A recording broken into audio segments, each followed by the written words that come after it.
All right, family. Hmm. Hello. How's everybody doing today? Strange fruit, how are you, my friend?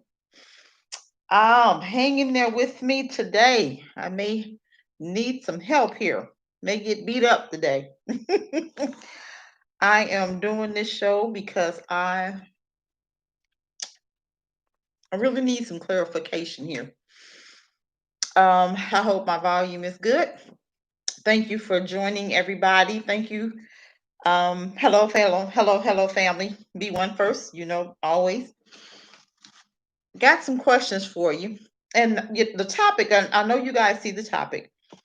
And the topic today is stop being so hard on our own. That's doing work. And my main theme is talking about the NFAC. We have a brother that's really trying to make a difference. My volume's good. Thank you. We have a brother, I see, that's really trying to make a difference. He's trying to, I guess, free Black folk. He's doing something different. He's doing it unlike anybody else I've ever seen. I didn't see MLK do it like this. I didn't see Malcolm X do it globally. I didn't see anybody do it globally this way this brother's doing it. But I'm seeing a lot of backlash from Black folk, from our own. Okay, that's kind of worrying me a little bit. I keep asking the same question. I'm gonna ask it all throughout the broadcast. Are we really trying to be free, or maybe we don't want to be free by somebody Black? Is that the right way to ask? What way should I be asking it?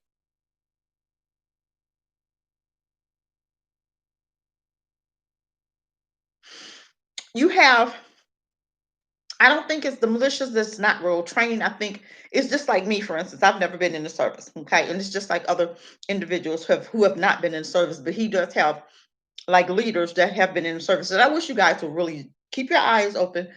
But for me, I keep my mouth shut as far as being negative, because this is our own, okay. And if we say we want to be free, then let's be free. Or are we just talking trash? For me, I want to be free. For me, I want to see what he can do. For me, I'm watching. For me, I have nothing negative to say. And it bothers me when I hear so many Black folks say negative stuff about him. That bothers me because I guess we're waiting for Biden to free us. Is that what we're waiting for? We're waiting for white supremacy to free us? Hi, Brother Maurice. How are you? How are you? Peace and blessings. Welcome. I think we are waiting for white supremacy to free us. I think that's what the thing is. But I've never seen where white supremacy have freed us from anything. And a lot of people waiting for Biden, I guess a lot of Black folk waiting for Biden to do something that he's shown us several times over and over and over that he's incapable of doing. Okay. Because I remember that crime bill that Biden wrote. Okay. That put half of our Black men in jail, that divided up families, right? But we don't seem to remember that. Black folks seem to forget when they've been mistreated, and we're so apt to forgive everybody.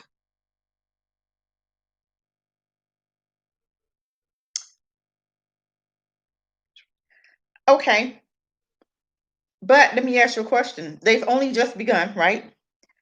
You have other Black folk that are in this militia, okay, and some are trained, but you have some like myself. I would go in there and I would march. I'm not trained how to march, but I do know how to shoot. Okay, so I think he's trying to do it, and everybody has their own opinion of how he should be doing it. But has anybody thought about, have you guys thought about joining to see? Maybe he can use some advice, or maybe you guys can offer an opinion, or maybe you guys can do it different, or maybe you guys can start up a militia in your own areas and start a little chapter. What about that? Instead of us being so hard, and I think that's my main thing. My main thing right now is we say we want to be free, but then we have somebody stepping up to the plate trying to help us to be free. We have so many qualms, we have so many questions, instead of us just watching to make sure. Okay, so okay, talk to me about that. I wish you can call in, Brother Maurice, because I really want to know. I want to understand if he's doing it different, if he's doing it globally, if he's doing it a little different. Um, we're dying anyway, right? I think we're dying anyway. Um, so if we're dying anyway without doing anything, so you have somebody that's trying to do something. So what do we do? Do we just continue doing nothing and dying? Or do we get behind somebody that's trying to do something? Something is better than nothing. No, we have so many people that are so kind of iffy, kind of leery. Is it because we've not seen it before like this? Or is it because fear? Is it because we're afraid? Or is it because we're okay, Philip, you say he's an agent. Um, let me ask you a question. What's your proof? I'm kind of wondering that. What's your proof? If you're going to say that, you need to show me proof. How do you know?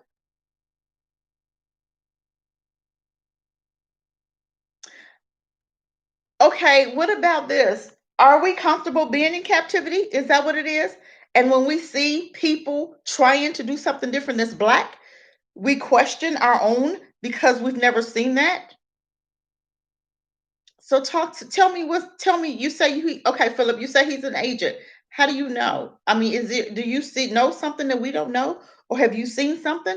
I mean, because I really want to know what's it gonna take for us to, if he was white, would we get on board? If he was white, if like we see Biden and Biden's trying to make us free, would we be behind him if he was white? How about that? I mean, maybe that's a better question. Would it be better if he was white? Because I know some black folk, if you're white, they're ready. They'll follow you to hell and back. But now you got this black guy who has the nerves to even try to think about freeing black folk.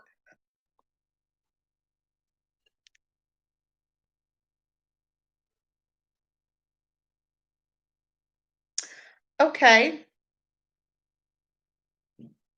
Key things he does that a high ranking military person would never do. Like what? Okay, strange fruit. I'm reading the comments, you guys. Okay, will we feel better if he's white? Yes or no?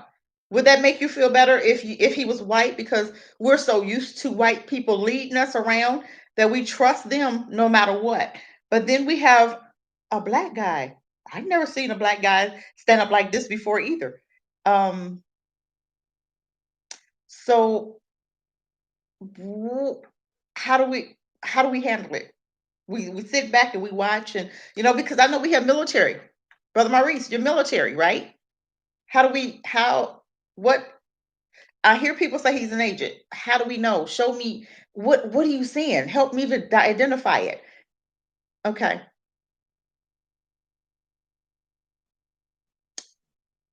From what I've seen, I'm a member of I went to Stone Mountain. How was it when you went to Stone Mountains behind the scene? How was it, Philip? Was it great? Was it good? What do you think? You went to Stone Mountain with him.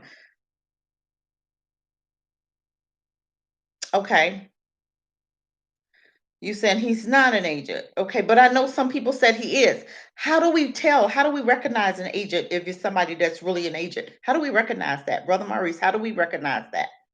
And I see a lot of black folk that's not supporting.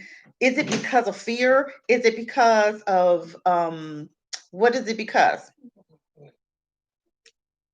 Is it because of it's in the other room? That's not yours, it's in the other room. Sorry, you guys, it's my husband. Living room. Sorry. So is it because we've never seen it before? Okay, by their words and action. What words? Okay, okay, you say by words. What words? What words did he say or not say? Maybe it's what we're not hearing. Maybe, okay, because actions, um, I don't know how to tell an agent. And this, I'm new at this, okay? But my thing is, I will support until I see different. That's just me. Is that kind of not smart to do? Help me out here because I want to learn. I'm here to learn. I'm here to understand. I want to understand why are we so skeptical when it comes to somebody black rising up than somebody white. Now we got a slew of black folk backing Biden because we think Biden is going to get us out of what? You think white supremacy is going to get us out of this mess, right? We're waiting for him to write laws when he's been in Congress. How long? And now he's running for president. He was vice president and didn't write any laws for us. So we think he's going to do it. Is that the one that's going to free us?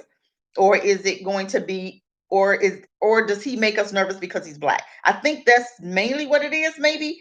Um, but I think that why not support until you see something different? I'm not saying just go into a cave, but I think not be negative until we see something different. That's my thing is when I meet somebody, just say for instance, if I meet somebody, that's new, out the blue, I'll kind of, I trust them until they show me different. Is that not good to do? Because I've always done that. It's commendable, but a true and tried military leader does not allow simple basic oversights, such having a round chambered and the weapon not on safety. This after he bragged about the share the link so I can come on with you. Okay, I don't know how to share the link. I don't know how to do this, Brother Murray. How do I do this? I don't know how to share the link. I don't know how to share. How do I share it? Because I really want to understand. I want to kind of dialogue here because I know the first time when he was talking and he made the announcement. Okay, this was in Stone Mountain, and they had the camera, and he did announce, make sure your weapons are on safety. He did mention that. So I'm trying to understand um, if he said to make sure your weapons are on safety. So how do you make? I mean, should he have checked everybody's weapon? I'm not using Streamline. I should have did that, but I didn't. I didn't use that, so I won't be able to share the link, right? I didn't do it like that. I should have though. Next time I will. But is there any other way to do it besides this way? No, because I would love to hear some comments and stuff, and maybe I should have did Streamline, and maybe that's the way I'll do it next time. Um, because I keep trying to read between the lines, and I keep trying to. But my thing is, if they're our own and they look like me and they sound like me, for me, I support until I see different. And I know I've never seen it globally. I've never seen, where someone rose up that looked like me that's willing to go globally to do it globally. I think that's what my thing is. And I think it's now I'm not now my brother Maurice, he goes hard too. So that's my buddy now. He goes hard. Okay. And he's for your people now. Brother Maurice loves some black folk now. Okay, and he will go ride or die. Okay, for black folk. Okay, but this young man, I've never seen him the way I'm seeing it, as far as really rising up and really willing to go to bat. Okay, this Brianna case, it was really. What are you looking for? My cord. It's in the other room. No, it ain't. Okay. Well, it's not in here. Oh, okay. Sorry. I did. It's mine. Okay. So sorry, you guys. I'm sorry. I'm being interrupted by somebody looking for a phone cord. Okay.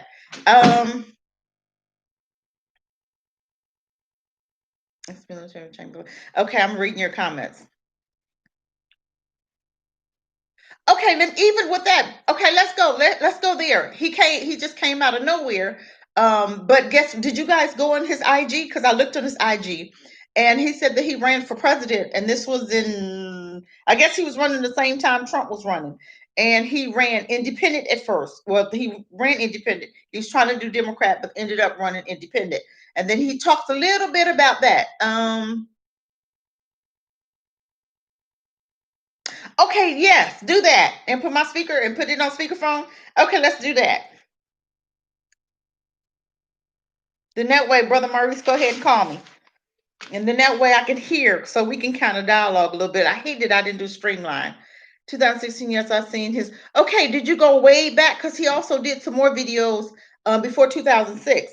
And I mean, I went way back. I was listening to, and I did. Okay, I was trying to see. I did go back to see, and I've been listening to the message, because like I said, if they're black and they're rising up, when he was running for president, he was not for us. He was a rainbow pusher. Okay, he did, Brother Mark, he did talk about that also. And he talked about when he was running, I think he was also Christian, right? And that was at the same time he was saying that he was kind of still, trying to but he still wanted to help black folk, and he did talk about that too. And then he did say that he at that time he was for everybody because he was still kind of green, but then he said he changed his message to be for just black, okay, be one. And he talks a lot about that in some of his speeches now. He's talking more black and more, trying to be for black folk.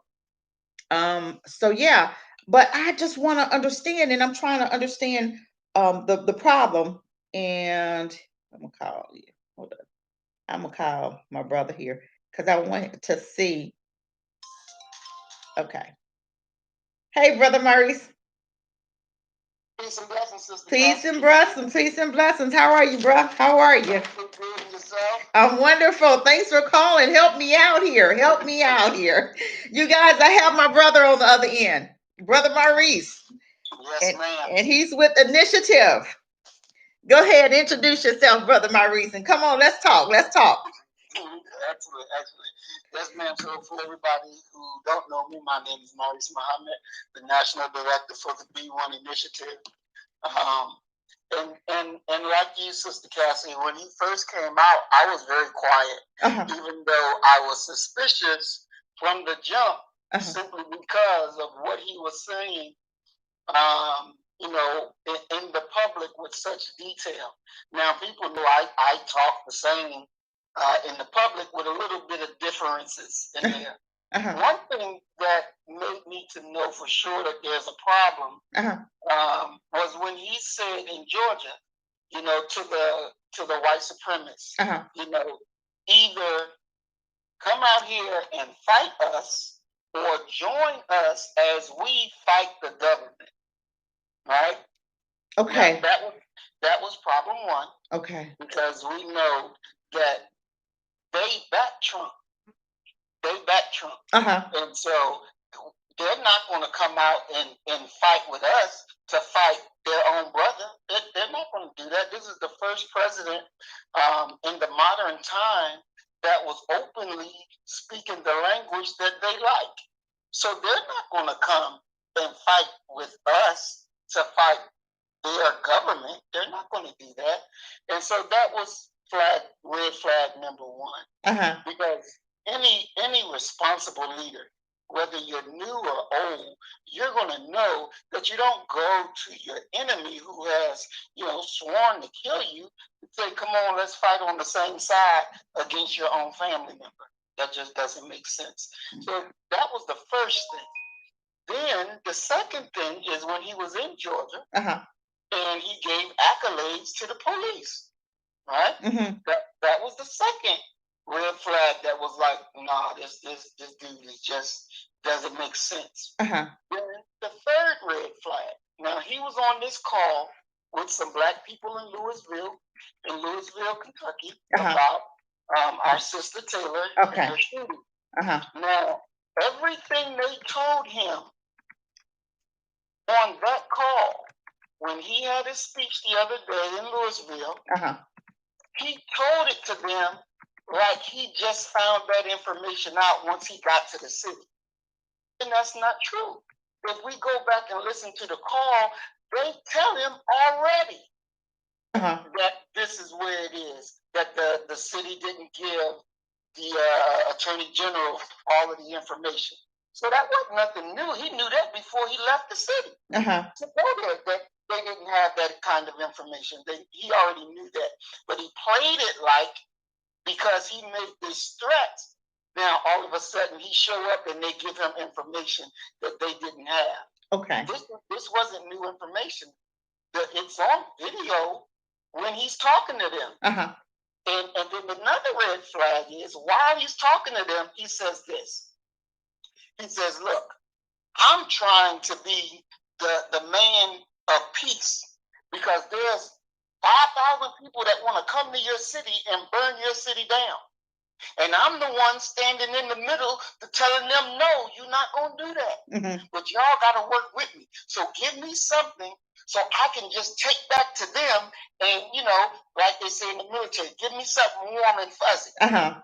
This is his exact words. Give me something warm and fuzzy so I can take back to them and calm them down. So I can calm them down. We know in military terms, warm and fuzzy, that means give me some bullshit so I can just, keep them good, keep them quiet. Okay. That's what warm and fuzzy means. So, people that's not in the military don't really know what's going on. He's saying it. It's just that people listening don't understand what they're listening to. So when I heard him say that and then watched him in Louisville get up there and act like he's bringing some new information that he didn't have prior to coming to the city, he was all in error. And then even in his meeting, there was no white people there. He was talking to only black people who was, one worked for the mayor, and one was somewhere in the attorney general office. But the white folks with power didn't even show up to that meeting. They didn't meet with him. He met with people who couldn't do a damn thing. And because they said it was like, look, I don't have no power to do anything. The only thing I can do is relay a message. That's all I can do is relay a message. So he was speaking like he was different from his militia. That his militia was about that rah-rah, and you're going to do this or you're going to suffer. And he was saying, look, I'm trying to keep them at peace.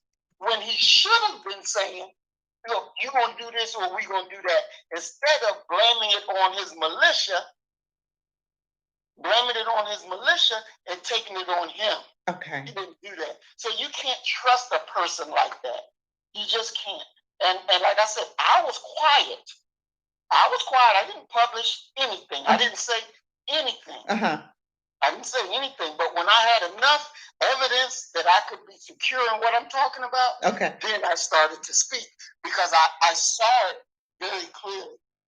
Because we were going over the COINTEL program the other day on Dr. Jones' program. And as I was reading into it, I said, well, God damn. And then I asked Doc about it, because it don't make sense. Why would you come out when you know they got these laws and they've already locked up one brother because he had a gun and he was talking about, overthrowing the government, and he had a gun. And they came and quick and locked his butt up, and held him for a little bit. He finally got loose. He finally got free, but it still didn't stop them from doing what he's doing. And so by him, putting this out there worldwide that, we're going to burn your city down, and we're going to do this, and we're going to do that. And he's showing all his forces. The enemy out there writing this shit down, taking tag numbers, doing all of this stuff, so they know who to come get. If you're going to be a real general, you're going to be a tactician. You're going to do the things that Antifa did in their Chicago thing that they did there. Now, that was military tactics to the core. They blended in with everybody else. They brung their weapons, but they had their weapons of regular stuff that nobody can really say you're using that as a weapon. And I mean, then they went in there and they had their defenses, their lineup. their formation, and it was done perfectly executed. You watched in live time Hannibal, his teaching of how you do. I mean, we watched this in live time. Now, this is from the cracker, right? Now, compare that to our brother who's quote unquote military trained, but you giving all your information and you showing all your troops right out there in the broad daylight. That's not how you operate. If you're trying to win, you're not gonna. When it comes down to the fighting, right? We're not going to win in a heads up, bang bang. It's not going to work that way. It has to be conducted in a guerrilla warfare style, as we watched Antifa. That is the way we win, not the way he's going. Okay. Not that way. Can we put like more people on this call? Is that possible for me to do that? Because I got 3 people that I want to put in. How can I do that? Can I put you on with all 3 of these people like a conference call? Yeah, you should be able to do that. Okay, Brandon, hold on. Let me see if I can do that. Hold on. Brandon, I'm gonna call you. Hold on. I'm gonna call you. I want to try to get as many people as I can on this call. Philip, I wish you can. I need to get your number, but I don't want you to put it out here on here. But Brandon, I'm getting ready to call you because I like to get you on here. And Philip, 777. I wonder if you can get me Philip's number. I don't know how to get his number, but I would like to put all of us on this conference call. Let's see if I don't know if I can do it. Maurice, hang up. I'm gonna call you right. Okay, let me see. Okay, I'm gonna merge the calls. Okay. Can you hear me? Okay, can you guys hear me? Yeah, I hear you. Okay, I got Brandon on here. I got Maurice on here. I want to get one more, Philip. I'm on my personal cell phone. I didn't. I have another number. I'm gonna put that number in the comments, okay? And Philip, you can. I don't know how I can get your number or how I can put you on, but go ahead, you guys. Brandon, what you have to? What's your comment? You have the conference call line? I don't. I'm on live. I didn't do a blog talk. I just did. No, I mean our conference call. You know, we have that conference call line, and all of us can call into the conference call line, and then you know you be on the line as well, and that way we can all be together. Dang, my phone won't do the conference call. That's why I haven't been on there. It won't let me connect to that conference call. It's weird. No, it won't let me. Because there's one more guy, because Philip said he was there. I want Philip to call. Philip, call me. I'm trying to see how I can get his number without putting it out here. Do you have an Android? I do. All you gotta do is if Philip calls you, you just click merge. You just press the button that says merge, and then it'll put us all on together. Okay, let's see. I'm gonna put it out here. I'm gonna put my other number out here. Oh yeah. And I'm gonna see. Make sure you take it down once you put it up. Philip, call that number. Call that number, Philip, and I want you on here because he said he said he was there. I want to hear his. You know, I want all 3 of us to get on here because he said he was there at Stone Mountain. So we have somebody on here that was actually there. So let's hear what you got to say, Philip. Give us a call. But go ahead, brother. What? Huh? Kathy, if you don't know how to work it, I can put my. Anyway, if I could, hello, can you hear me, guys? I can hear you. I can hear you. If you don't know how to do it, I'll put my number on there, and if he calls me, I know how to merge it. Okay, Philip, I need you to call me.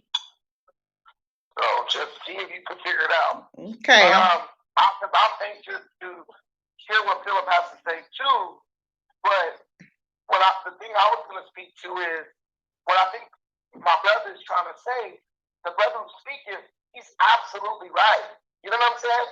And a lot of times what we do is we don't want to receive logical information because it goes against what we hope happens or what we want happens. We live in a new age this is an advanced age of advanced technology. If I throw a rock and the other person got a bazooka, I can't throw a rock and then get mad if they use the bazooka, right? What I need to do is make sure that when I throw that rock hits its target, every time to knock that dude out, so then I don't get hit by the bazooka, right? Now, when you talk about guns, see, because what we talk about now is armed demonstration, right? Armed demonstration. There's no such thing as a peaceful protest with guns, right? When you got guns, that is a show of power. Okay. That means if you do this, I'm going to kill you, because a gun is a tool used for killing, right? Now, if you're not willing to kill, you don't need to pull no gun out. When I was a gang member, they tell you straight up, don't carry no gun unless you plan on using it, right? Okay. And what I know is that the NFAC, just based on their wording, they are not ready to take it to the furthest point with law enforcement. They're not. Because when you go with a gun, you ain't asking for nothing. You going over there because you're at the point of war. You're at the point of, we about to have a conflict. Okay, let me ask you a question. Would you saying that, remember the white guys that went up to Michigan with guns? Isn't that the same? Yeah. What's the difference? Because those white guys were not there talking about do this, or else. Those white also they're white. Listen, they're also white. So when the white man looks at the white man with a gun, he's like, well, at the end of the day, he got a gun, but he's white. And we don't know what was worked out between those men and the government before they went there. We don't know if they just doing that to make a demonstration, like we're gonna come up there with a gun. Because this type of stuff happens, Cassie. And that's what I'm trying to tell y'all. You guys don't understand that there's scenes. Whenever you see something that you know isn't right, like you look at the Hebrew Israelites and say that's a government operation. Because when do you see black people being allowed to yell and scream at white folks in public and the police don't come? But then when you look at NFAC, no, that ain't that, because that's what you want to believe.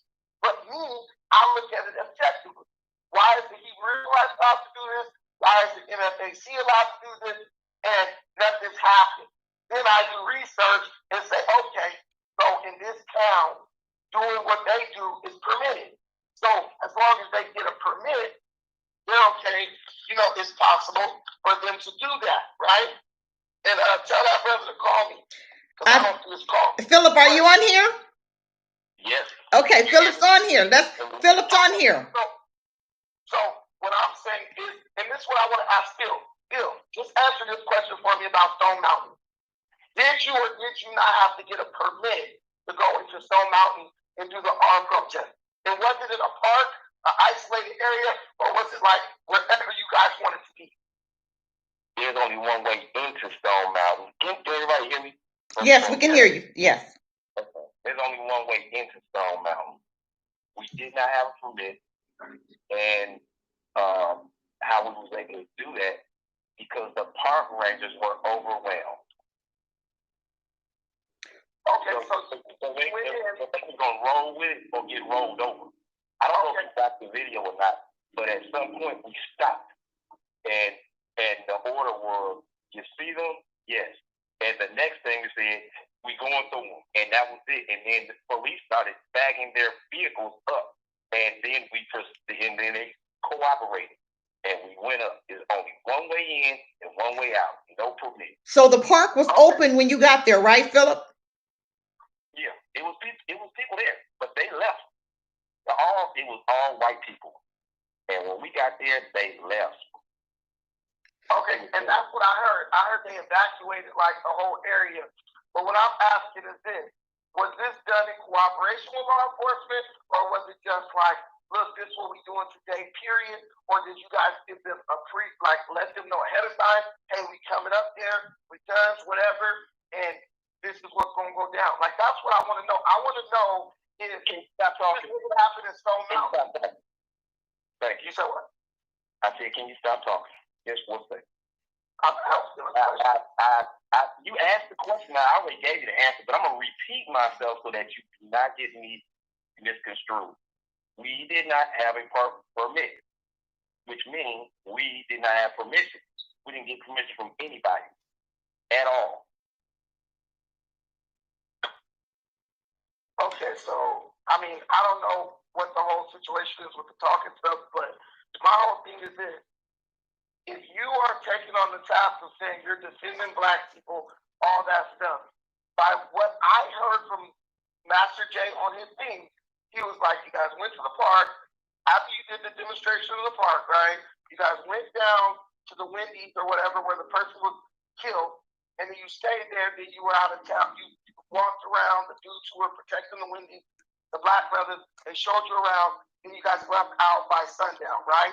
So what I'm saying is, torture and all that. But in Manhattan, if black people are being hurt, are you guys ready to go march into Manhattan and just deal with the consequences of that? Because if you're saying you're protecting black folks, you can't say we're protecting you, and then when it comes down to it, it's like, yo, but only within the parameters of the law. Because I'm not really hearing that. But is that what you guys are saying?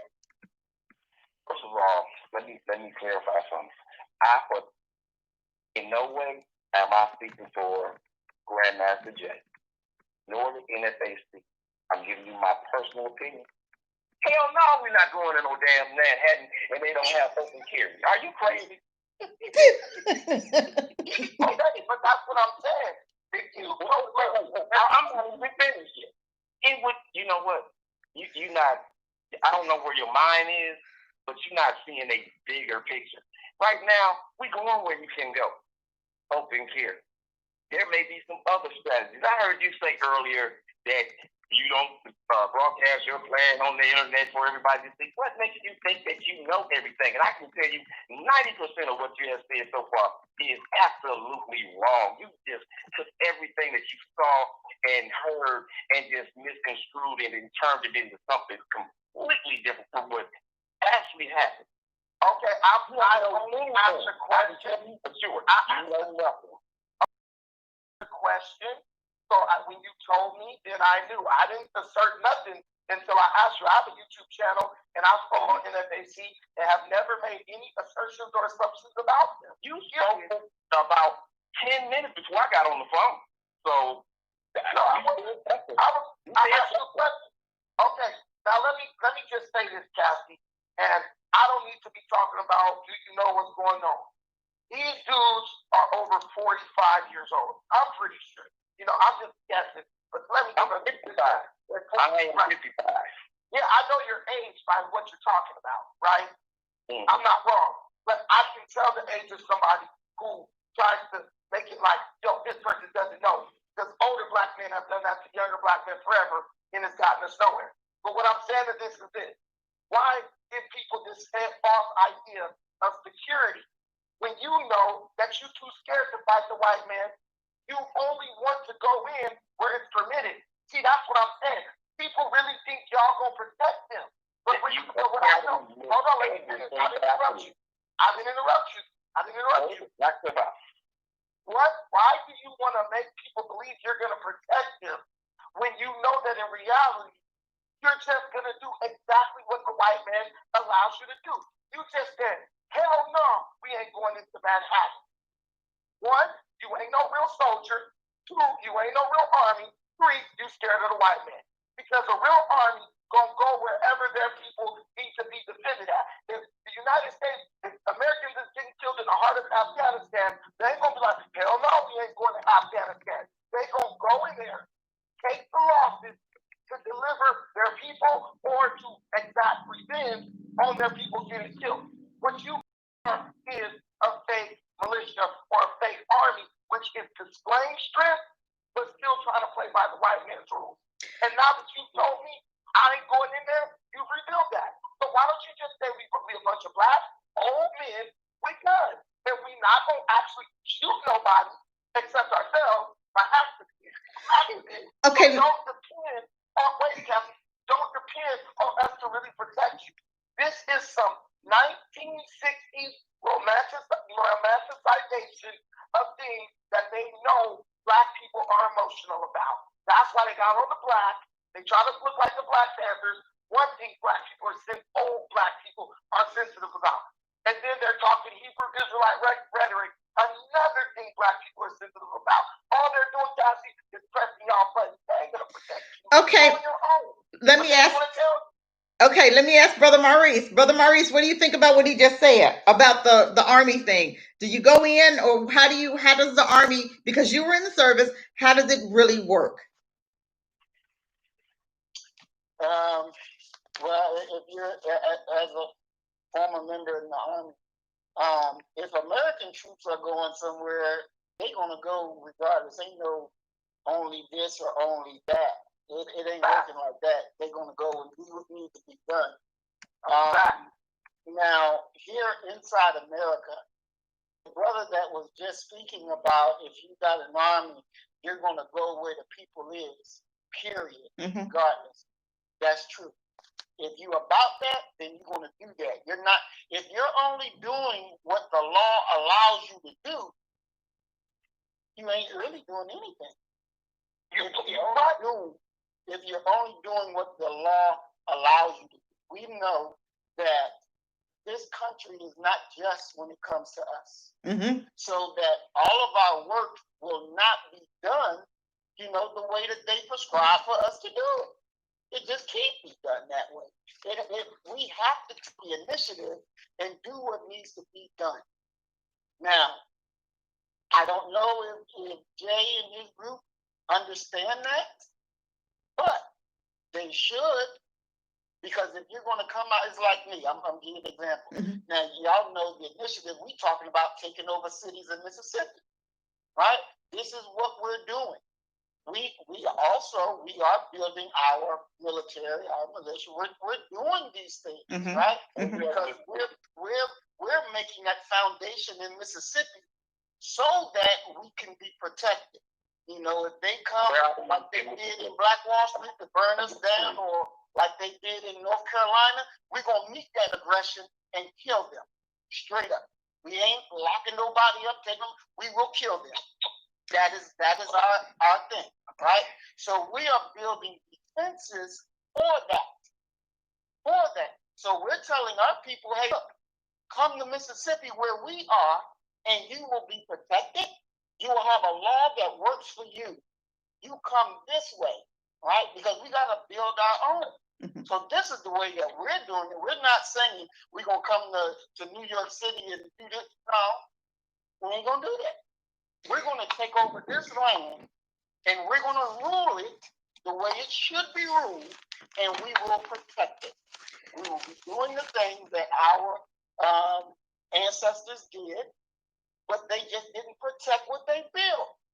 We will protect what we built. So we're saying, this is your safe haven. Come with us here. That's what we're saying. Where are you in Mississippi? I'm just curious.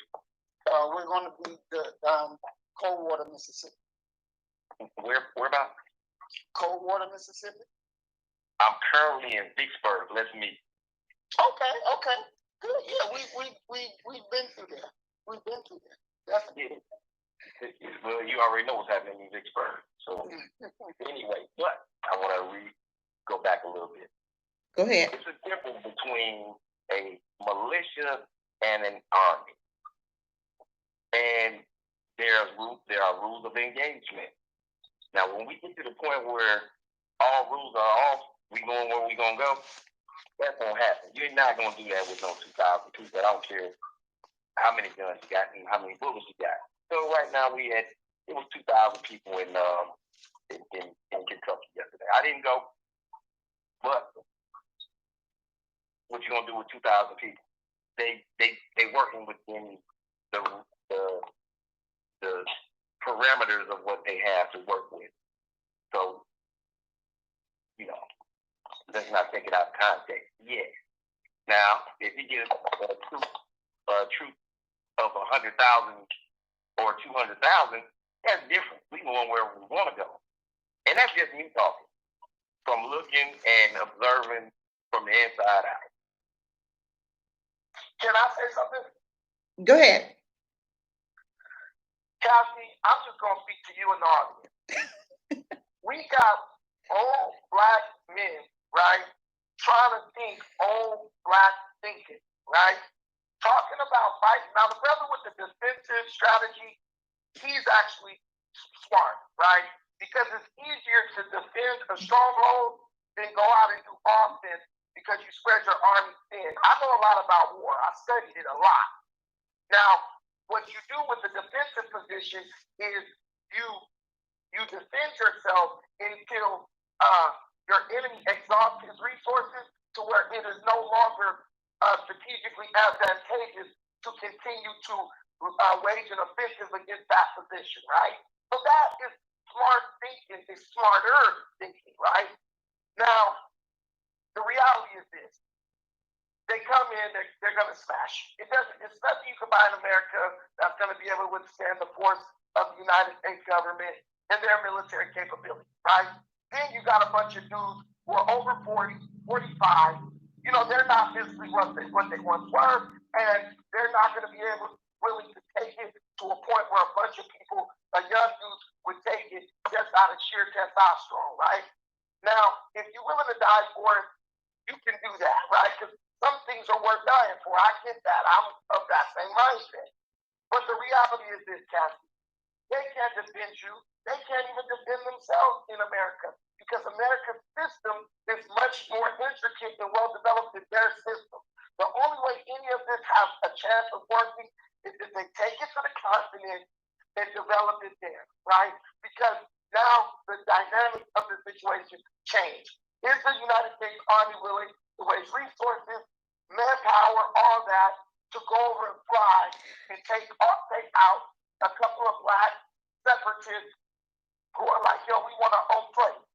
They might go over there and say, you know what, this is not strategically advantageous, right? Which is the same situation in Colombia with FARC, which is the rebel group, our military group in Colombia, which actually holds so much power that the government has to negotiate with them before they do anything, right? Because it is no longer strategically advantageous for the government to engage with them in militaristic combat. Okay. Now, you can go in and destroy them, but that would take years and decades of resources that you don't want to waste. So the only real recourse is to negotiate with them. We can do that in Africa. We can do that in Africa. In the United States, you just can't do it. And anyone who tells you can, they're wasting your time. Okay, but hold on, Brandon. He had said that, Philip. Did he not say that he was going to take it like to Pan Africa or something? Did he did mention that, right, Philip? Yes, he said that. I'm listening to him talking because that's why I know he don't know. No, I heard him say that, Philip. Brandon, I need you to let him speak, Brandon. Let him one at a time. Go ahead, Philip. So what did he did mention that, right? He did say that. He said that if they don't carve us out a piece of land here, then we should exit it.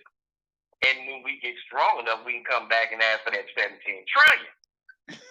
Now, I heard you say a couple things about, oh man, bro, you need to see me. I look like I'm a grandfather. And when I took my daughters to college, the people at the receptionist desk was mistaking me for trying to get enrolled in college. I bear to differ what a grandpa is right now. So I've been a player all my life, and ain't nothing, and my stroke ain't stopped yet. I'm still stroking, bro. Okay. Okay. Okay, let me ask you a question. You guys, all three, okay, because Brandon, have you been in the service? Can I respond to that? But no, I never went into the military. Well, okay, you sound like you've been in there. Okay, that's all. So Maurice, how would you do it different? Or because Philip, I'm hearing you and I'm hearing Maurice and I'm hearing Brandon. But my thing is, what is it going to take for us as Black folk to actually come together and stand behind somebody, that's rising up, that's at least trying to do something? What's it going to take? Or is it just too new? You know what I'm saying? It's not that it's too new. It is one that anybody, we all need to have good counsel. That's the first thing. And before I made any of my comments public, I reached out to Jam Master Jay to give him some good counsel first before I made my comments, because I believe that is the right thing to do. But he never responded to me, so I went ahead and made my comments public. Now, what the idea, one thing that we have to, because our lives are on the line, regardless. So the thing is that we have to be honest with ourselves and with our people. And if you're talking about leading Black people into war, then damn it, you got to make sure that you're upright. Okay. Can I interject right at this point? Go ahead. You said you're leading people into war. Nobody has declared war on anybody. That's the first thing I need to clear up. Ain't nobody we're not the aggressor. Protection is different from aggression. If someone comes into your house and do something to you, you have the right to protect yourself. I'm not talking about aggression. You're talking from a war standpoint. We are here. Okay, now listen, let me explain why I'm talking this way. Okay? Because we are in a state of war. We are in a state of war. Yeah. Hold on, let me finish. Hold on, let him finish. We are in a state of war. That is the reality. And when you show up with guns, you are putting out a challenge, right? You're putting out a challenge. And I'm not saying that's wrong. So don't get me wrong. I'm not saying that's wrong. But you're putting out a challenge. And when you say things like, yeah, we're going to come back and we're going to burn this city down if y'all don't do A, B, C, or D, you know, you got to make those words bond because you done spoke them. Right? You done spoke them. Don't, this is not kindergarten where you go do show and tell. You know, you bring your little toy to class and you tell everybody. That's not what this is about. That's not what this is about. And if the idea is to be peaceful and go about talking and showing, but not going to do nothing, then we're playing games, right?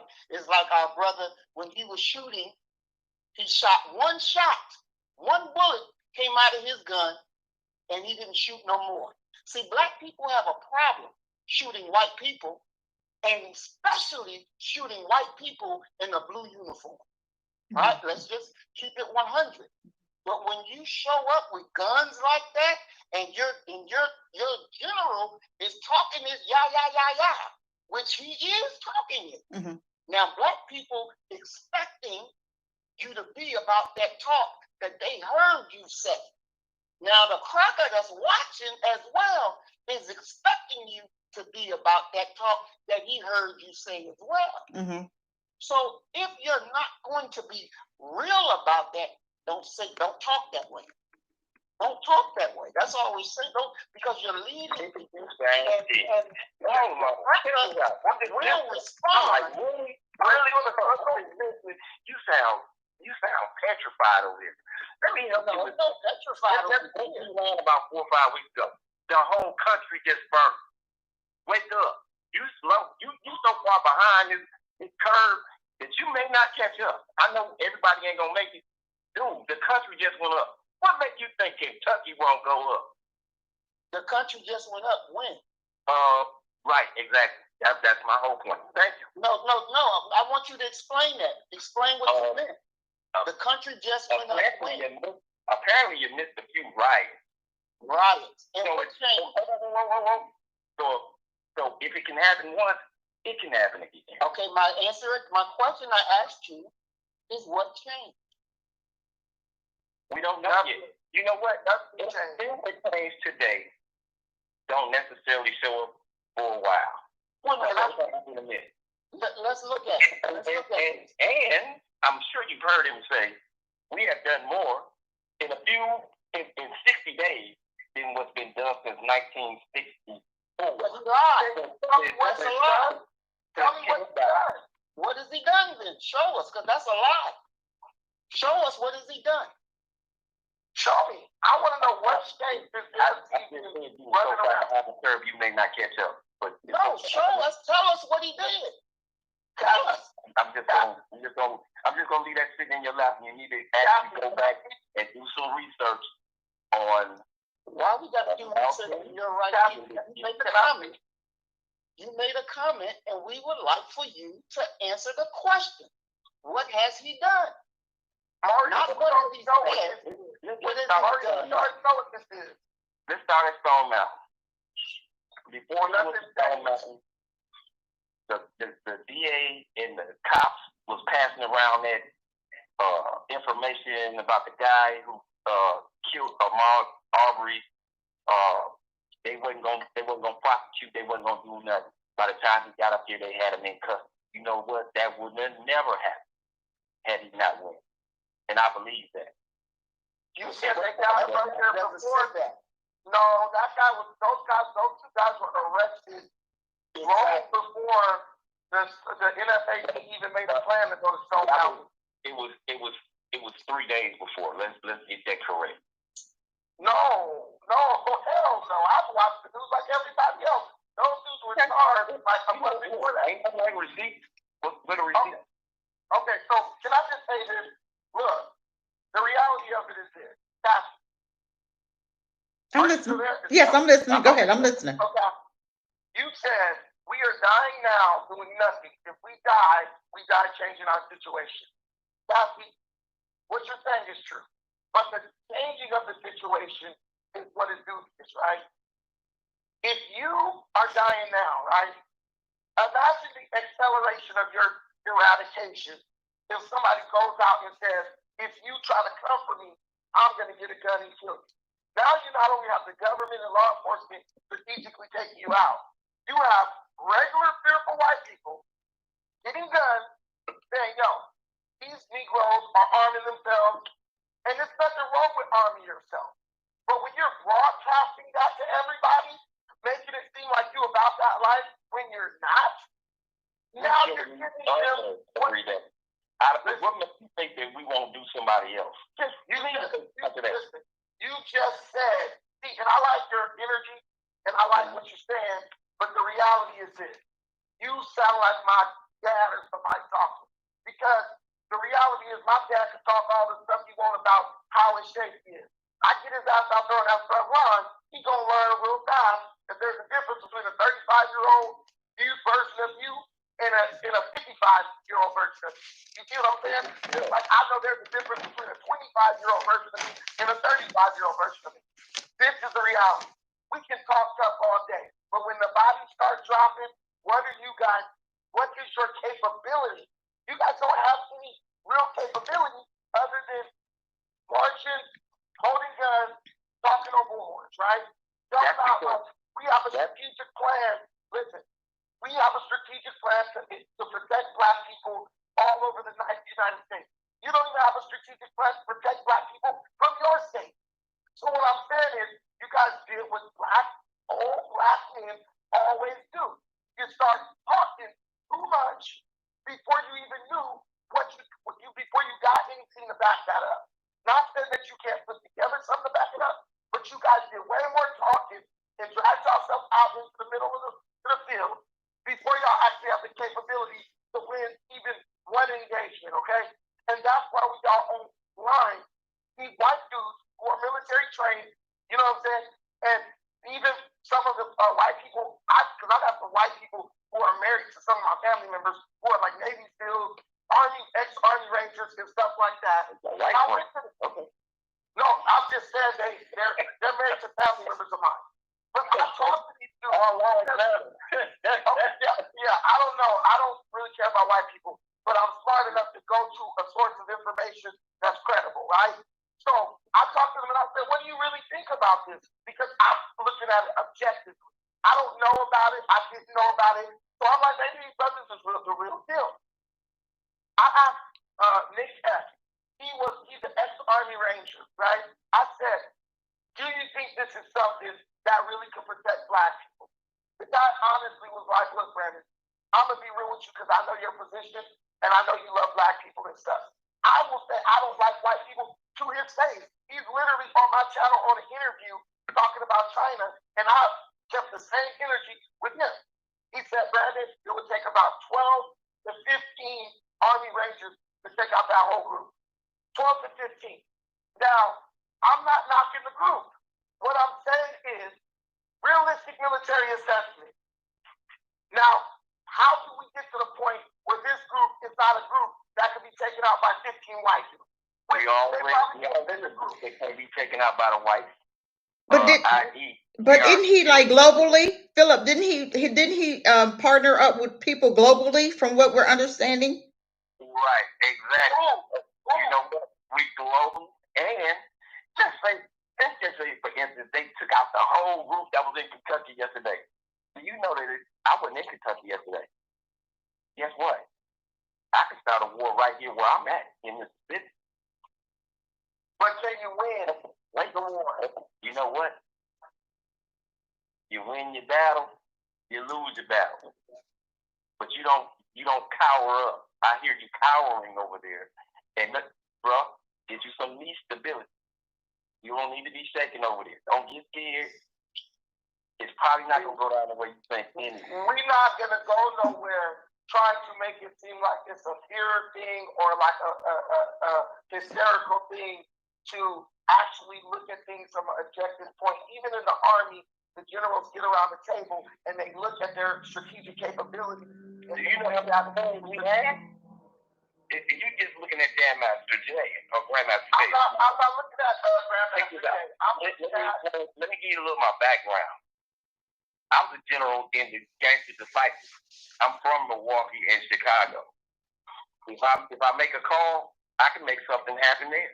If I want, you know what? There's other people. We got Bloods, Crips. It's a lot of people that can't come out there and hold a firearm legally.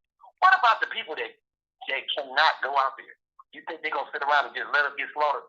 Bro, it's way bigger than what you think. You're looking at one little thing. That's what I'm telling you. You don't know everything. You just talking about what you know, and that ain't much. And you look and you thinking of this with a small mind. What I'm talking about that was in Kentucky yesterday. What I'm talking about is this. You guys are making Black people believe, right? And I know Cassie believes this too. You guys are making Black people believe that if something happens to them, if there's a situation where the white man, boogeyman, Thanos, comes out and goes all out on them, that you guys are going to be in a position to where you're able to defend them. Now, that's not really responsible, because we all know that that's not true, right? So why would we present that image until why would we hold that? So you saying don't fight? What you saying? What you saying? Don't fight? No, I'm not. I've never said that. I've never said that. I ain't saying that you said it. I asked because you sound like you saying we should go back into slavery or something. No, I'm saying that we can go do what we're doing in Africa. They out of the good graces of their heart, they decided to be compassionate people and take us out and let us out of slavery. It was a lot of fighting. You're being like an old man right now because we're not talking. Brandon, one at a time. Talk, please, you guys. One at a time. One at a time. Go ahead. Interrupted me. So, and that's what I'm trying to tell you. You talk for half an hour, we're going to get interrupted, bro. No, I'm not going to talk for half an hour. You ask the question, I'm going to answer. So the thing is, that's the problem. The young men, we are in this world right now as it unfolds. The old men are still romanticizing the old way of doing things. There's a better way to do what you're doing. And that's, what's that? Okay? I'll tell you if you listen. Now, if you want to do what you're doing, what you would have to do is you would actually have to go to a place where the white man can't be at your front door in 5 minutes. That's Africa. You could even go down to South America somewhere, anywhere where you're out of his web, his immediate web of influence, right? You train, you build connection, you gain political alliance. You do all that stuff behind the scenes, right? And you work it to a point where even the people who maybe were your enemies at one point, now they're giving you resources, right? So that you can, in a way, to like stabilize the area, right? Which benefits them too. This is what Israel did. Israel actually gets money from America to stabilize the Middle East, right? Now, I gotta say something. Okay, go ahead. You sound like Grandmaster Jay. You repeating what he said. Can you listen to what I'm saying? But Grandmaster Jay is going the wrong way about this the wrong way. You don't do that doing interviews and telling people, getting white people worked up and scared. So now they getting guns because they're afraid of what you're going to do with your. But they already had guns. They already had guns, Brandon. White folk been ready to fight forever. Yeah, okay. They were ready for us. But right now, because it ain't none. Guess why? Because we bought them all. Guess what? You go to your Newsweek from last week. You'll see the gun ownership is spiked. Guess who buys them? Black women. You know why black women getting them? Because black men can't go to the gun store and buy them. Guess who they giving those guns to? You so far behind the curve, you ain't gonna catch up. You just said everything I'm telling you is new. And you know what? We may lose the war, but guess what? Somebody coming with us. Know what? That's why you go out there and serve your community and put your life on the line. You know what? I honestly believe every brother else beside me would have put their life on the line for what we went out there for, and they wouldn't and they wouldn't have hesitated. Because do you honestly believe you guys would have won an engagement? All died that day, we would have went out with valor. That's the point. But the thing is, if you would have all died that day, you would have still went out, whether it's with valor or not. The point what I'm trying to tell you is, Grandmaster Jay's idea is not a horrible idea, but what I'm saying is he's going about it the wrong way. The Bible says, don't let your left hand know what your right hand is doing. Why would the element of surprise is invaluable. There's no value on it. If you have the element of surprise, you can win any battle. Do you think you have that marching around with guns saying, if these people don't do this, we're going to do this? You're not even in the position to do anything. So why don't you go build up your forces, right? And then announce what you're going to do. The Bible says, what man builds a house without first sitting down and calculating the cost? But Brandon, sound like that's what he's done. Sound like he's already past where you're talking about. That's what, from what Philip is saying, that's what it sounds like he's done already. You're talking about he's done that already, but you guys don't have no actual evidence that is done. All you guys got to do. And that was my point from off top. You don't know everything that's going on. And that's what people say when they don't really got things going on. So tell me, what court are we going to file the paperwork in for us to either be a nation within a nation, or are we going to exit? Well, tell me. You're never going to have that. If you want to go live on a reservation like an Indian, then you could do that, because that's what they did to Indians. Okay. Well, hold on. Let Brother Maurice answer that. So because he was in the service, and I want some experience. So go ahead. What's your answer to that question, Brother Maurice? The answer is, you don't file no papers nowhere. You don't go to another man and say, I want to file these papers so I can be free. We don't do that. Right. We do the thing. We take care of our business, period. We say we are free, then we get up and do the deeds of free men. That's what we do. We don't go and file paper. File paper who? To the cracker? So the cracker, you filing paper so the cracker can recognize you. That's not freedom. We're in the world now. But that's not, listen, I'm not talking about the United States court.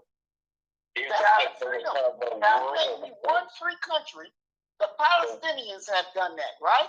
They gave these papers to the UN and said that they're free, but are they free? No. Has the UN helped them? No. Are they still getting killed? Yes. Is Israel doing it and doing it and don't give a damn who know about it. Yes. So filing papers, listen, filing papers doesn't mean anything. A white man doesn't respect that. Nowhere on this planet. Under this premise. Come on. Let Brother Maurice finish. Let him finish, Philip. Let him finish. Go ahead, Brother Maurice.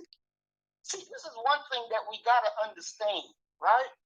If you're a soldier, then that means you're disciplined. You're disciplined. So you gotta be disciplined 24/7. Because even though we're talking and we're brothers, we're exchanging ideas, this is still a battlefield. Mm-hmm. So we don't deal with each other rudely and negatively. Right. Because then nobody's going to hear anybody because we're going to overtalk each other. Right. There is issues in which we agree on, and there's issues in which we disagree on, right? But if we continue dialoguing with each other, we'll knock away the issues we disagree on, and we will join together in unity. But we can't join together in unity unless we're able to hear what each other is saying. Mm-hmm. So let's be disciplined. Okay. So nobody can hear over the filibuster. Brother, you have to condense your badges, bro. That's all I'm saying. Yeah, and I'm gonna do that, and I'm gonna do my best to keep it short. Okay, but I want to go back a little bit because we had asked you, well, what are the things that he has done or that y'all have done that changed things so quickly, right? And you gave the illustration of them arresting those white boys over Ahmaud Arbery. But the actual facts does not say that because they arrested him May 7th. Y'all didn't show up till May 11th. So they were already locked up because it was the video. I said 3 days. Dear brother, hold on. It was the video that got everybody's attention because nobody saw a video, nobody know nothing about it. But when they made that video plain and everybody saw it, then things got to moving, right? So that's not true. Brother, let me finish. You can respond after I finish. Okay. Those are the simple facts of it that can be proven in no amount of time. All you got to do is just do what I did, just look them up. Second thing is, as our brother, what we got to know, because we have, as the initiative, we have followers overseas as well. But there's not one person overseas that's going to get on a plane and come over to America to fight this cracker. That ain't going to happen, right? No. So let me finish. So what has to happen is what I've already said is that when they move on us here, y'all move on them over there. And that's what he had said. Now, that is the way that we have to be logical and set our plans and our agenda because we know this enemy is on everything before you even get it out your brain. He's already snooped it, right? He's a universal snooper. So to go out and bring your troops just right out there, and then remember the point where he was like, there's snipers on the rooftops, and then y'all getting down, or you weren't there, but they were getting down in the middle of the street. That's not even tactics. You don't get down in the wide open. If you got a sniper, you immediately look for cover. That's the immediate thing that you do.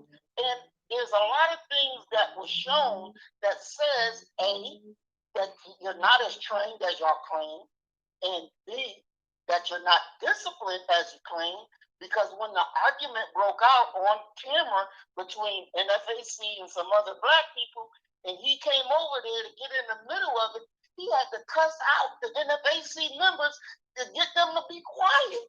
Because when he said it the first time, they didn't listen. When he said it the second time, they didn't listen.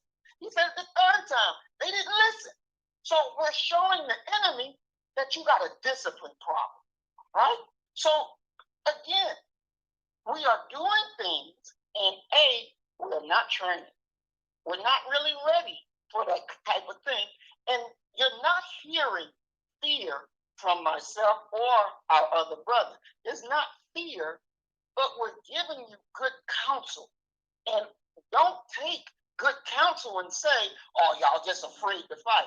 Ain't nobody afraid to fight, especially me. I'm not afraid to fight. I live this life.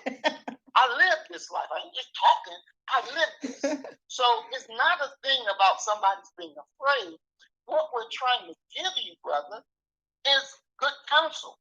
And like I say, if Jay would have returned my message, I'd have gave him good counsel as well.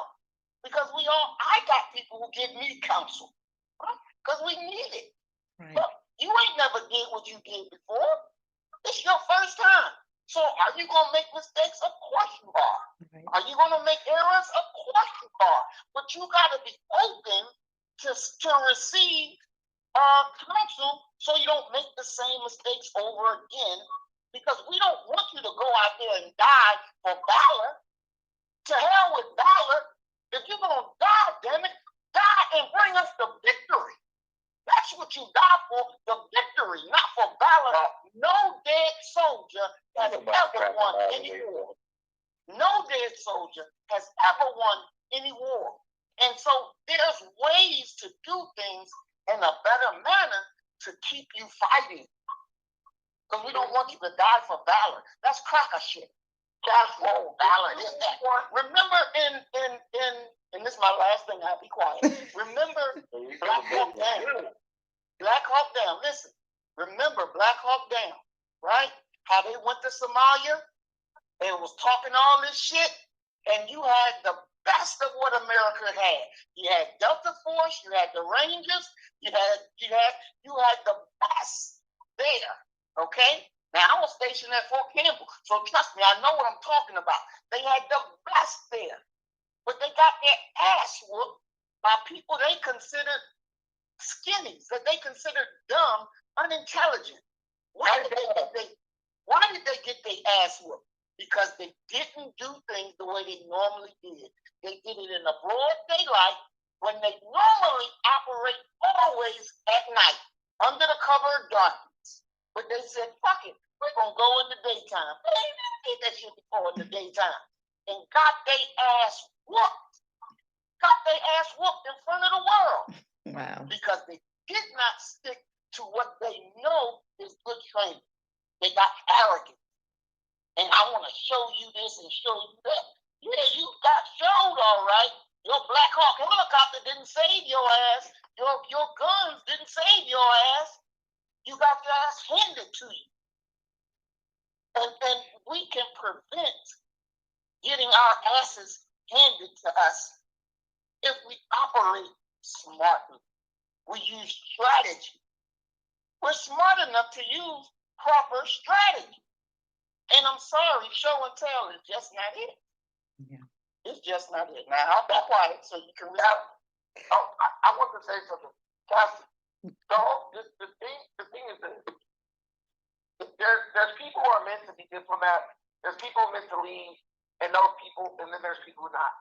Grandmaster Jay was in the military. We don't know what rank he ascended to in the military, but we can assume that the fact that he didn't reach sergeant major, you know what I'm saying? Shows that. Okay, he didn't reach the field of the rank of sergeant major, right? We can assume that he was not somebody who the military saw as leadership potential of a nation, right? Like on a national scale. Now, the first thing I'm trying to tell you is this. First, I want you guys to put all your different emotional or whatever reasons for believing in this stuff aside. Let's look at it objectively. If General Master Jay truly wants to be separate, right? Why doesn't he just go around to different countries, speak with political leaders, and find a country that is willing to give him some land? There's places that will do that. They'll give you land whether you buy it or they just gift it to you, right? And go about establishing a place where we can be separate and peaceful, and people can come over there if they want to, right? Because the first option is peace. Peaceful movement, offensive, right? You got to be a peaceful warrior first, right? Now, once he establishes those connections, Then you have a nation behind him which recognizes his right to be a nation, right? Israel had the United States backing first before they went into the Middle East. Before they left Europe and said, let's just go in the Middle East and take stuff, they got the backing and support of the United States before they did that. So when they got there, the United States provided them with enough resources to maintain their position until they were able to defend themselves. This is how you create a nation in our day and age, right? You don't just go, if I'm two dogs, if my dogs growl at me, I'm not going to give them what they want. I'm going to kick the shit out of them and maybe go take them and go get put down. You can't threaten somebody who you asking for something, right? And when you are marching troops, when George Washington gathered his army, he didn't gather no army to sit up and talk. He gathered an army to negotiate terms, and if they didn't meet those terms, the failure to meet those terms was going to be met by armed opposition. Not resistance, opposition. Meaning, if you don't march on us, we're going to march on you and evict you from this place, right? That's why you build up an army, a militia or army, right? Everything Grandmaster Jay has said did not need any group of people with guns with him. He could have said and done all this stuff he's done literally by himself or with 5 guys in suits with no guns, right? When you bring in an army, that means either when you go out to a battlefield, and I know this stuff because I have many family members who are in the military, and the reason I didn't go to the military is because my grandfather told me, do not go to the military. He forbade it, right? And I honored that. When you go out to the field of battle, you line up your armies, right? This is what we got, this is what you got. First, you go meet in the middle to see if you can negotiate a peaceful agreement, right? When those negotiations break down further, then you go back and you say, we're going to fight, and it's time to move in, right? We have ranks, we have guns, we have soldiers lined up with a bullhorn saying, do this, or else, right? At this point, you're not even getting a response from the government, which means they don't even take you seriously, right? They're not making no public announcements, nothing. And so you're still in a good place, right? But you're going to take yourself into a place where they do respond to you. And the way you react to that response is going to either going to float or sink your whole movement. Why not take the opportunity that presents itself now? Stop with all the freaking publicity stunts, which is what this stuff is. Get on a plane, fly to Canada, fly to Mexico, from there get a plane, fly to Africa. Get some money together, line some pockets, get in the room with the people you need to talk to negotiate how you can start to move your people from where they are to another place, safely, right? Or just provide the option of them being able to go there. Grandmaster Jay would do better negotiating terms for citizenship, automatic citizenship for African Americans in a country in Africa than he will get with this fake display of militaristic might, right? But you guys love the guns. You love the violence. You guys love the. You only have 3 minutes. You love the display of what you think is power. But when you realize that there are bombs and stuff that could level your entire city with one bomb that aren't hydrogen bombs, you got mother of all bombs, Moab.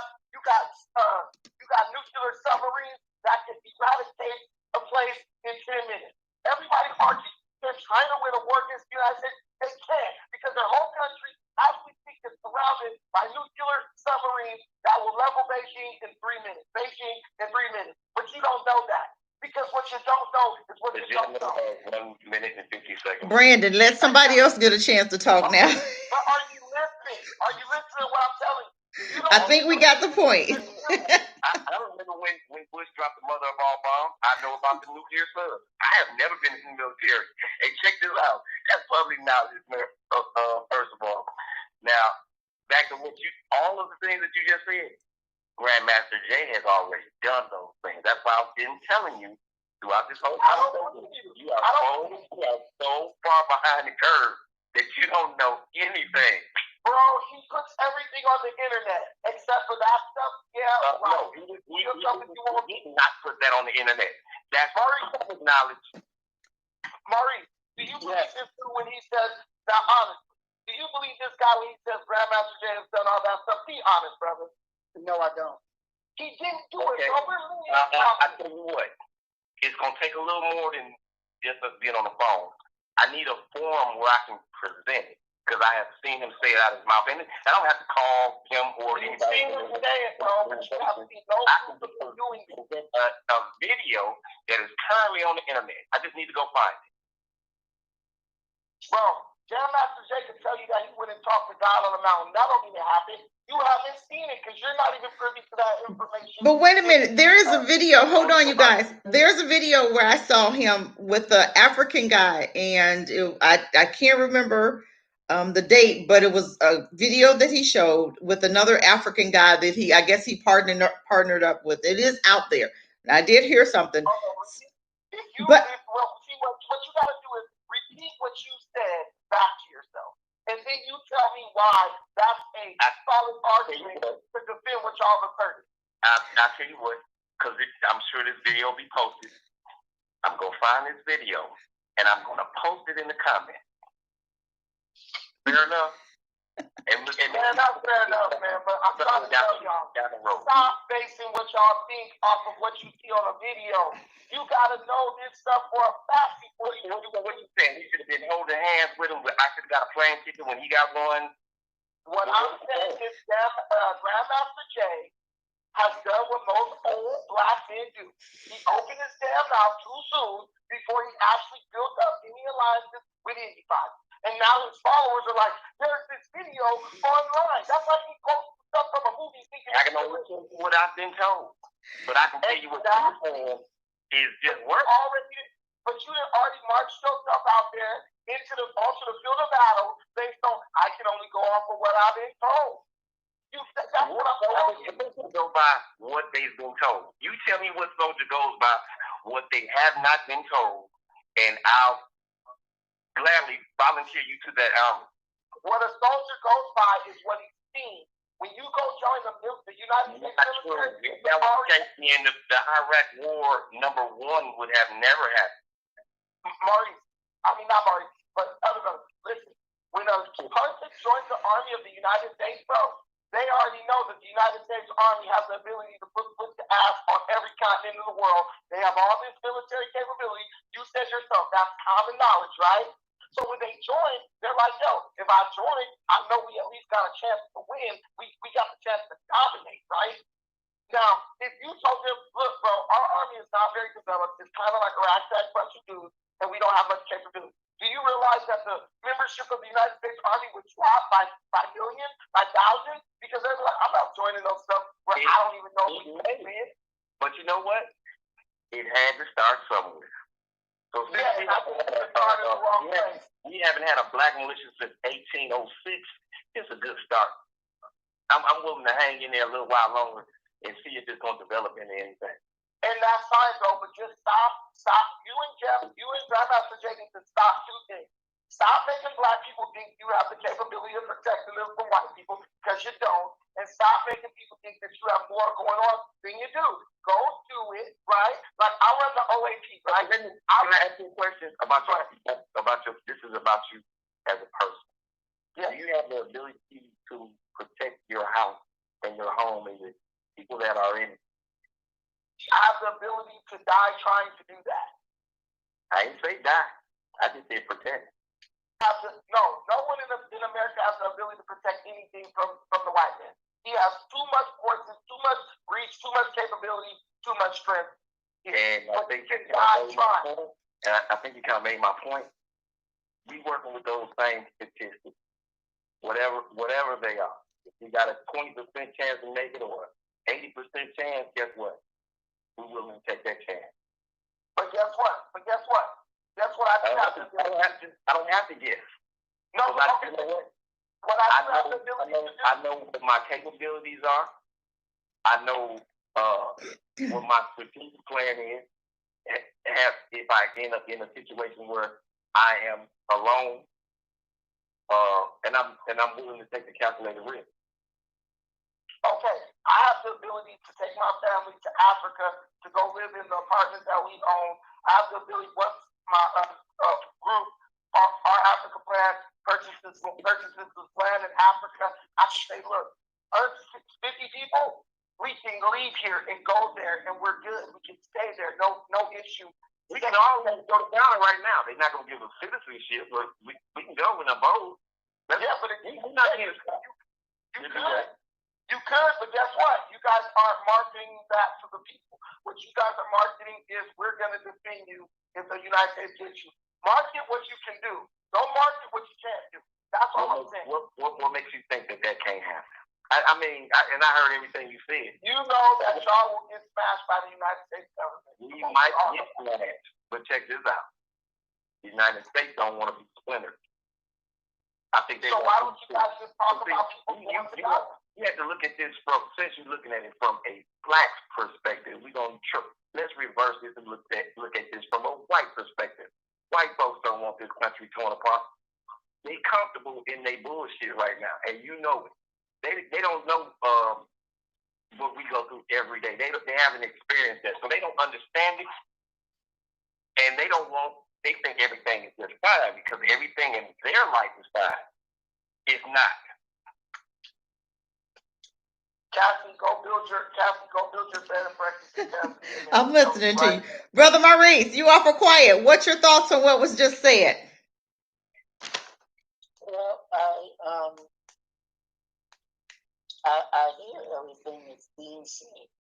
And my main thing is that the brother is that Brother Philip that's with Brother Philip. NFAC?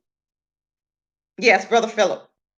Okay, yeah. Is that I want Brother Philip to make sure that he understands that, again, it's not nobody being afraid to fight. We all understand that the fight will have to happen. Ain't no ifs, ands, but it's just the way that you go and fight. Because I don't want you to just, die for valor. No, I don't want that. I don't think. You know what? For a lack of words, that may have been a bad word for this conversation. You know what? Because I actually kind of meant something else. With honor, I'll die for my people because I love my people. So I don't know what you can get beyond that. There's nothing. The word I'm looking for, there's not a word good enough for it. So I use the word valor, and I probably should use the word love. Okay. And I understand what you're meaning now. I understand what you're meaning. And I share that same spirit, except the thing is, for me, is that I would rather, if I'm going to die, goddammit, I'm going to take some of these crackers out with me. Right? That's the whole point. Exactly. So, in doing that, as generals, we know that we have to operate strategically. Because we want to get the most bang for our buck, right? We want to get the most action that we can. So if we operate strategically, we can accomplish all our objectives. So I'm going to be very, very straight up and honest. What we're doing in Mississippi, you down there, you in Vicksburg, then, we're going to need your help. We're going to need your help. Ain't none of us going to be free without each other. That's the absolute, honest, the goodness truth. We all understand that, people are going to die. We understand that we're going to kill. We are going to kill. That's understood. Let's be strategic so we can get as many of them as we can. That's my thing. We are brothers, and I believe we all want the same thing. I just will say this, man. Look at, there's a difference between a plan and a harebrained scheme. There's a difference between, actual shows of strength and, theatrics or what did I call it earlier? Publicity stunts, right? There's a way to do it, and I think the brother has a good intent, right? Grandmaster Jay. But the road to destruction is paved with good intentions, right? There's a way that this will operate. When the Panthers went onto the steps of the state building of California, right, the state capitol in California, they immediately banned open carry in California. White folks said we will give up our rights just to keep these Negroes from having the ability to come to the state capitol with open carry of rifles, right? And what you got to realize is when people get scared, right, for themselves in America, they are willing to throw you under the bus to protect their own interests. So when the NFAC gets to the point where there's conflict with America, because if you keep running around with guns, you're bringing that energy to yourself, period. I know that's you didn't say that when the white boys was doing it. No, I know. Listen. You didn't say that when the white boys was doing it. So I don't want to hear you say that when the black ones do it. Listen. What I'm saying is, if the white boys get annihilated, I don't care. That's good. I'm happy about that. If the black men get annihilated, I got an issue with that. That bothers me, right?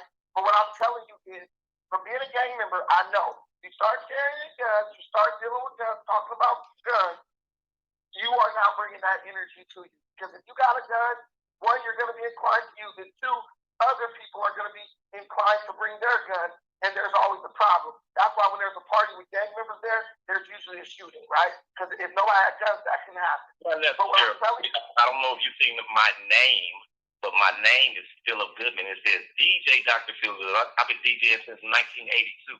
Most parties where there's gang members, and I come from Milwaukee and Chicago, most parties don't have a shooting. I've made my living that way. Okay, so that's just me giving anecdotal evidence, right? So that may not be true everywhere, but just from my experience, right? So here's the thing. There is a smarter way to do this. There's a smarter way to do this that does not involve, one, giving people a false sense of security. That's one, right? Because I know Cassie did not believe that if something happened to her in New York City and the police had her hostage, she wants to believe that NFAC would come there, enforce, and free her. You know what I'm saying? How did I get in this, Brandon? I'm doing a show because I wanted to bring everybody together just so I can understand why, as Black people, we're not supporting. Do you believe that or not? Say again? Do you believe that if you got, say, abducted in New York by NYPD and you're a member of the NFAC, you recruiting your full membership, would you not expect them to come get you? Can I say something? Please go ahead and say something. I'm just doing the show. Go ahead. I'm gonna be super short. You know what? That's why I keep telling you, you don't know everything that's going on. The NFAC is already there. It's a whole bunch of people that's waiting for this to come to them so they can get indoctrinated. You're looking at round one of a 10-round fight. It's going to be NFAC in every city, in every state in the country when it's over with. It's a whole tour coming up. I know you didn't know that, but, I know you don't know everything. So I hope that kind of helps answer your question. What do you do before a fight, brother? Do you just go in the ring and say, I got a boxing glove, let's go? You train, bro. What we're seeing, even with the situations that are online, this is a group that is not yet trained. So an untrained group should be everybody will be trained. Don't hurry. Everybody is at a certain level and they will be trained. Okay, bro. Brother Martin. I know y'all use the microwave in your house a lot. It's about a conversation. This is not just a water situation.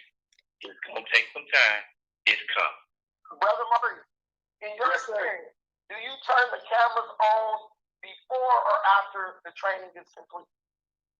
After the training. And that shows the lack of discipline. Okay. Why is the cameras on a group of untrained people making us look like guru?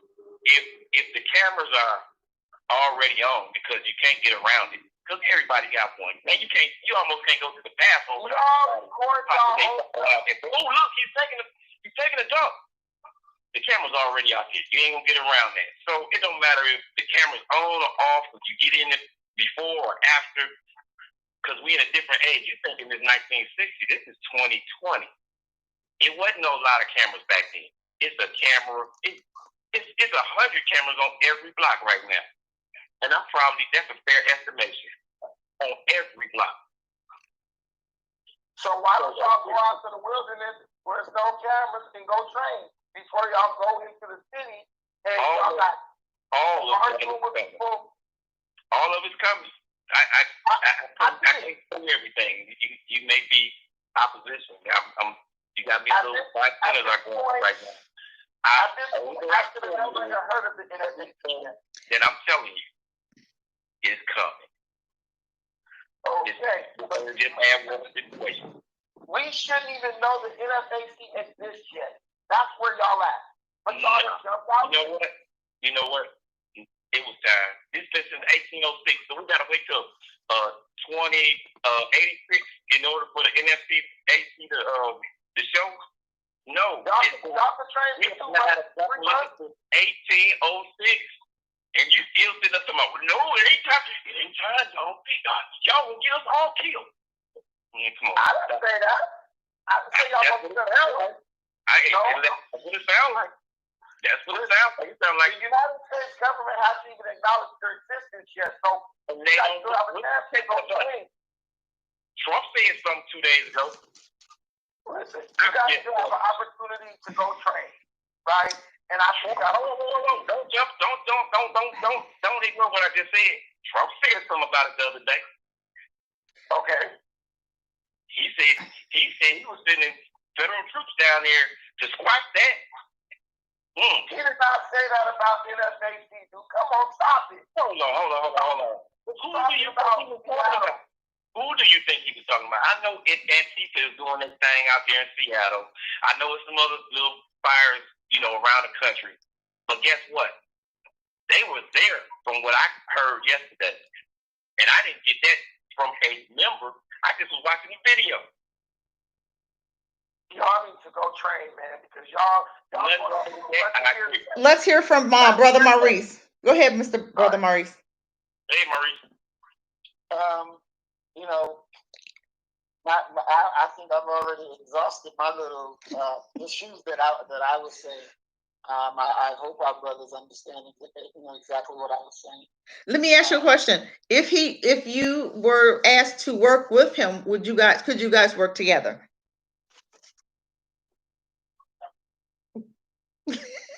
You talking about me? I'm talking about Brother Maurice.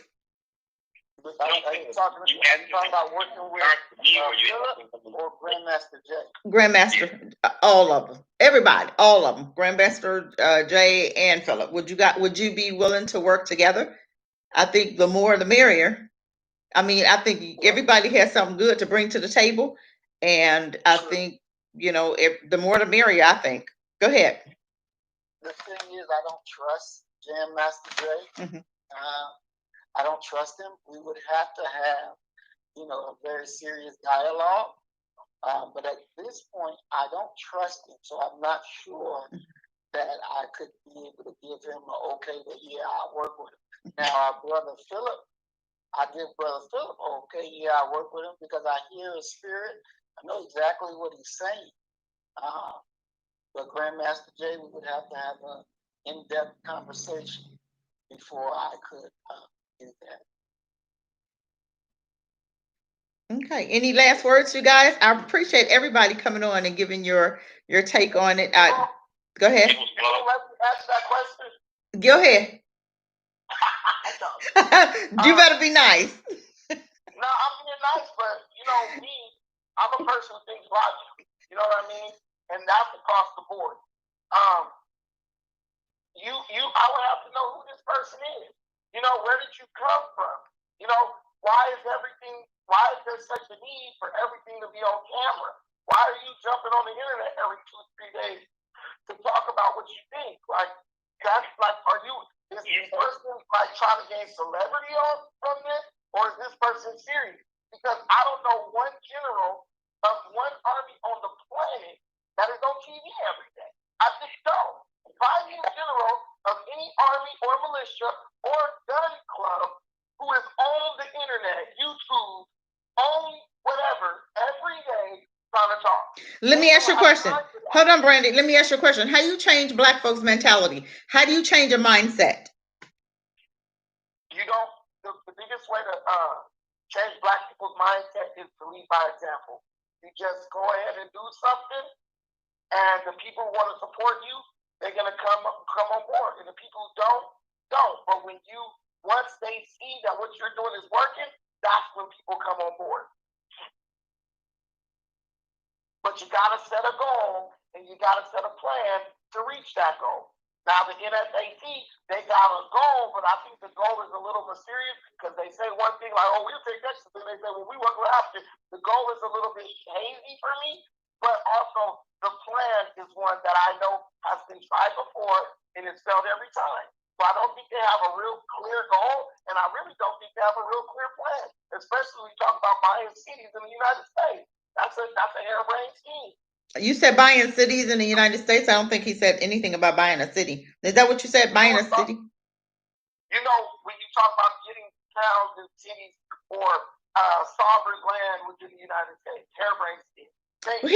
He said something about he knew that wasn't going to happen, but his main focus was what, Philip? He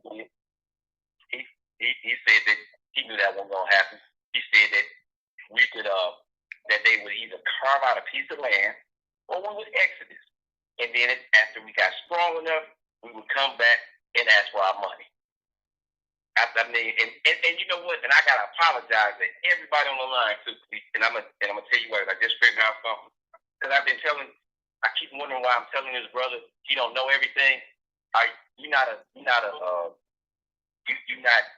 on his IG, are you? Because it's private. It's no, yeah, no. It's private. If you're not, that's why I'm like you way behind, and it's not your fault. I just realized it. Like y'all you don't know because you don't know. You know,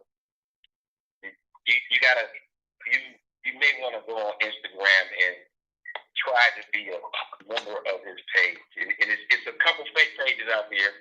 You got something called the Real Grandmaster J. That's not real. His is the official Grandmaster J. Can I make a prediction? Go ahead. I think I heard it, but go ahead. 4 years ago, Grandmaster J was running for the United States presidency to be the president for everybody, white, blacks, whatever, right? So I know his speech and talk could not have resembled what he's talking about now, right? Now, ideologies do change. They do. But what I know about people who do things for celebrity as opposed to true feelings, they usually hop on another bandwagon before they complete one thing. So I give this 2 years before this is no longer discussion. And Cassandra, if you are still on YouTube in 2 years, because you might be at that bed and breakfast laughing, I want us to revisit this. What's today's date? Today is the 26th, July 26th, 2020. I want to revisit this. Let's revisit this in a year. July 26th, 2021. 6 months. And let's give. No, go ahead. I'm kidding. Go ahead. We'll give them a year, right? And let's see if the NFAC is still relevant. Let's see if it still exists. And let's see if it's still the trend that Black folks are talking about. And if it's here in a year, there's a good chance it'll be here in 2 years, right? So that's how we're going to know that it's real. And I'm telling you, my prediction is this time next year, nobody's going to be talking about NFAC. Grandmaster J will have jumped onto his next publicity stunt. And, we'll know the truth because we know that one thing our people are good at doing is launching publicity stunts. And they get a few people on board, right? ADO's movement. When was the last time you heard about Big Jack Carnell or Antonio Moore? Publicity stunt. Tariq Nasheed Foundation of Black Americans. Publicity stunt. Now they're not the topic. Now it's the NFAC.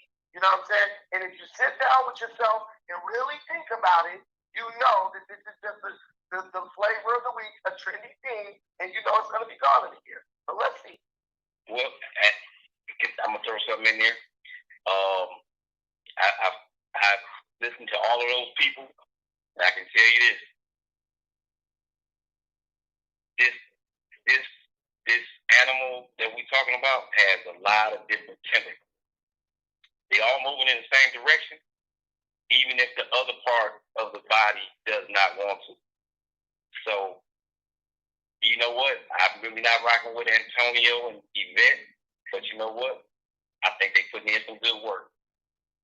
I'm at a little odds right now with Tariq, but I think he can do some good work. I could keep going, but I think y'all get the point. In this life, you only have two things: reason and results. And I'll give you a clue: the reasons don't matter. All I want to see is results. ADOS movement, 0 results today. The Tariq machine, 0 results today. NFAC, 0 results today. New Black Panther Party, 0 results to this day. Old Black Panther Party, 0 results. What about Martin Luther King? What about Martin Luther King? 0 results? Oh God. No, he's negative. He's in the negative. He didn't call niggas everything. We don't even got no shoe. We don't even got no shoe shine shop no more. Because him, he got negative. He done took us all the way back. We done went back to slavery with that. Pan-Africanism, Marcus Garvey, his plan was ahead of his time, and he wasn't able to realize it. But you got dudes like me who are about to make his dream a reality and doing it legally and without no help. Let's put our money together and get us the ship line and get up out of here. Look, I'm gonna tell you right now. I just want to see the bus. Brandon, put your thing in the comments, Brandon. Tell him a little bit about what you're trying to do, Brandon. Man, look, we don't need no ship line. See, that's old thinking. We just need to get on a plane. The only thing we need to transport to Africa is our bodies and our mindset. That's it. We got the resources in Africa to build, right? I want to try that in Los Angeles. Okay, we got in Los Angeles. That don't work. We got to come over there with some resources, some money, something. You can't just bring your butt. You got to bring something with you. We got money. We got money. What you talking about? All you need is to bring your butt. That ain't gonna work.